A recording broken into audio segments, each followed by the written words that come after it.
Welcome to Pragna tutorials.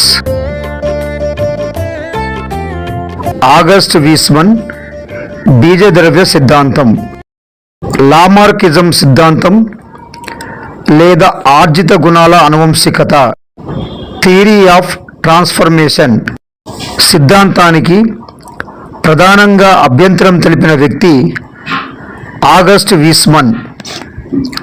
వీస్మన్ ఎలుకలలో తోకలు తొలగించే ప్రయోగాలు జరిపి అన్ని జీవుల దేహాలలో జీవ పదార్థం దేహద్రవ్యంగాను బీజద్రవ్యంగాను విభేదనం చెంది ఉంటుందని ప్రతిపాదించాడు.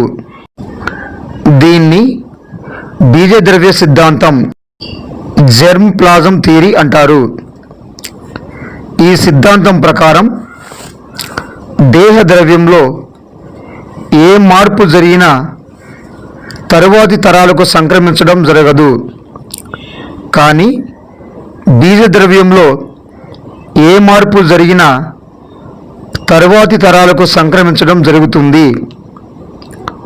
ఉదాహరణకు, క్రీడాకారులలో అభివృద్ధి చెందిన కండరాలు తరువాతి తరానికి సంక్రమించడం జరగదు. అదేవిధంగా ఆభరణాల అలంకరణ కోసం చెవితమ్మెకు రంధ్రాలు పొడవడం భారతదేశంలో కొన్ని దశాబ్దాల నుంచి ఆచరణలో ఉంది.